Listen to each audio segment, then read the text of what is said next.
Today is a great, wonderful, amazing, incredible day, and I'll tell you why. Because it's a Sweden day.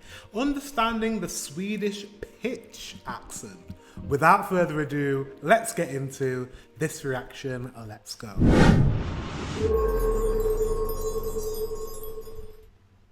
Hi, this is Adam, and welcome to this lecture Hello, on Adam. understanding the Swedish pitch accent. First of all, what is a pitch accent? Well, to put it very briefly, pitch accent is a feature of certain languages where there are distinct tonal patterns that appear in different words, giving them different meanings.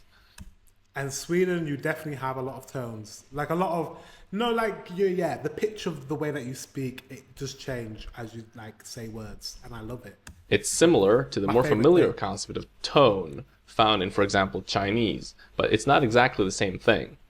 Besides Swedish, some well-known languages with pitch accent include Norwegian, Lithuanian, Serbian, Japanese, and ancient Greek. So, let's talk about the Swedish pitch accent. In Swedish, there are two types of accents. The first one is called accent right? 1, or acute accent. The second one is called accent 2, or grave accent. Every Swedish word has one of these two accents, and like I said, the meaning of a word can change depending on what accent it has. For example, anden, the duck, And versus anden, the spirit. anden. So anden, or andan, anden, anden, or anden. That. Is that right? Did you hear the difference? If you didn't, don't worry about it. That's the reason we're here. Understanding the pitch accent and pronouncing it correctly is critical to a native-like pronunciation of Swedish. Swedes immediately hear if the accent of a word is off, and it's a very effective way of hearing if someone does not speak Swedish as their native language. On the other hand, if you do get it right, then you will sound really proficient in the language, and all Swedes will point out how well you speak the language, even if they don't realize exactly why they think so. Well, unless you live in Finland, of course. In Finland Swedish, there is no pitch accent.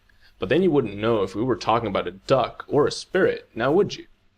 Now, the actual sound of the two accent types vary between the different regions of Sweden. In this video, I will use the East Central Swedish pronunciation. Well, I just realized that anden and anden.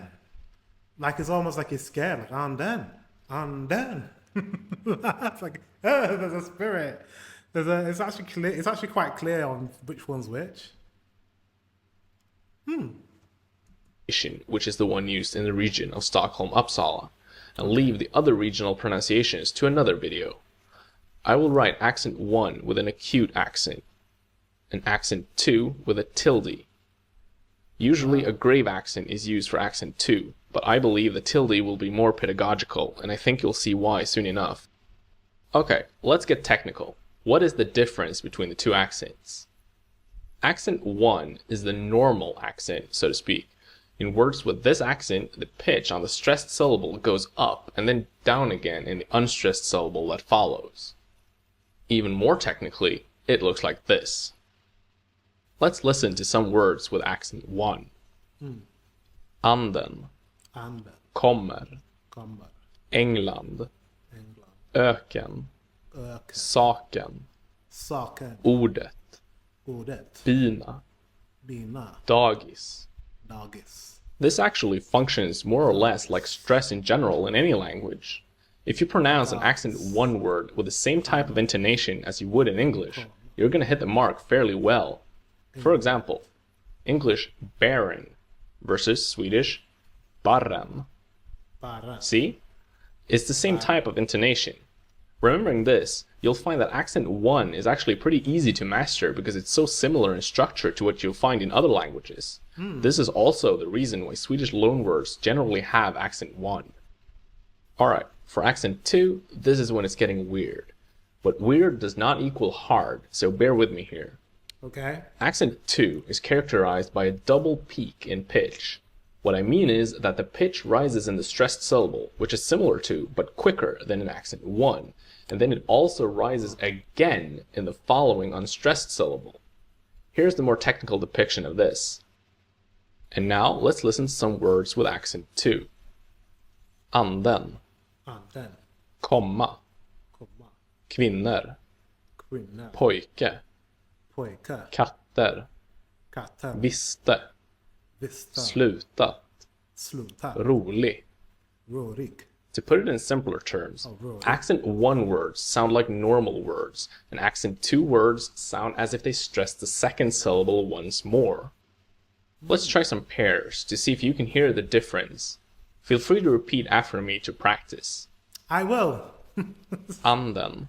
Anden. Anden. Anden. Buren. Buren. Buren.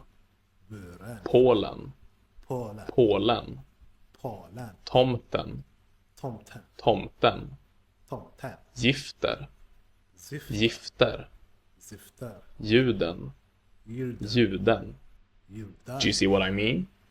Practice pronouncing the accents and try to find a way to get them right. Whatever way is fine as long as it works for you. It doesn't have to be perfect or technically correct. If it helps you, then do it. So you actually use these words. They're exactly the same words with different accents. Wow. Okay. Okay. Everything to make it simple get and used to it everything after to a while actually if you were try to learning the get the language. accents into the words at all. As I've said, if you want to sound like a native speaker, then you absolutely have to get the accents right. It's just such an integral part of the pronunciation of the language. Now, we know the accent is super important, and we know that unless we get it right, we'll always sound like a foreigner. So, on to the million-dollar question. How do we tell what accent goes with what word? And before giving you the list, please keep in mind that there are few rules without exceptions. Accent 1 is found in... Sorry guys, I know I'm supposed to be pausing this video and talking to you, but I'm very into this. I'm learning Swedish, I'm in this lesson. But I realize I'm actually on YouTube, so I need to speak to you guys, in between. I got very engrossed and I was like, I want to learn more. How do I learn more? Interesting. I never knew about accents. I have seen the little symbols above the words, but I never knew what they meant. So this is really interesting to me. Words Really is. with one syllable, such as hund, Hund, katt, cat, fot. foot. This is particularly important when we add the definite article, because they will Hunden. keep the same accent. Katten, Hunden, hunden, katten, katten, foten. foten. Then we have adjectives ending in isk, such as magisk, Magisk. grekisk, Grekisk. hatisk, Hatisk. fantastisk. Fantastic. Then, words with two syllables where the second syllable is unique and not a traditional Swedish word ending. Hummus. Hummus, polio, Polio. pajas, Pajas. godis, Godis. and words with more That's how you than say one candy, syllable where the godis. stress is not on the first It sounds like goodies. Goodies is candy. syllable. Telefon, Telefon. servera, Servera. betala, Betala. egentligen. Egentligen. An exception here is nouns with stress on the second to last syllable. Väninna, Väninna. kopia. Kopia. Accent 2 is found in words with more than one syllable where the stress is on the first syllable and the ending is a recognizable traditional ending. Pojke, Pojke. hoppa, Hoppa. kvinnor, Kvinna. rolig, Rolig. 15, 15. flugit. Flugit. Also in compound words. Lastbil, Lastbil. sjukhus, Sjukhus. Try örngott, Örngott. brandman, Brandman. Brandman. Fireman. Brandman. Problematic words are those ending in L, N, and R. Problematic words. Nouns can have either accent. Cykel, Cykel. fågel, Fågel. That just sounds like cycling, right? Cykel. vinter Vinter. Vinter. versus spindel, Spindel. Nyckel. nyckel, Syster. Syster. syster, Sister. Adjectives in L and R have accent 1, but those in N have accent 2. Okay. Enkel, Enkel. simpel, Sister. vacker Vacker. versus egen, Egen. ledsen, Ledsen. öppen. Öppen. Present tense verbs in R always have accent 1. Springer, kommer, Kommer. leker, Leker. byter. Compare with hoppar, Pa. kallar. Kalla. Same thing with Okay. plural forms with vowel mutation. Änder, Änder. bönder, stänger, fötter. Fötter. Compare with katter, Katter. filmer. All of this means that depending on the forms of a word, the accent might change within a single paradigm. Sweden. It's more complicated than I thought it was. No, I get it, but I'm just saying, like, I didn't know you had all this in your language. Like, I didn't know, like, grammar was like this in Swedish. I was like, oh, this is easy. I can learn Swedish. And I'm like, oh, there's a lot of rules. There's a lot of rules. But, like, I would probably learn better conversational conversational Swedish, and then learning the grammar after, grammar rules after, because I'm just better at that. I think I'm better at conversations than anything, but I know you have to learn this to understand the language, so.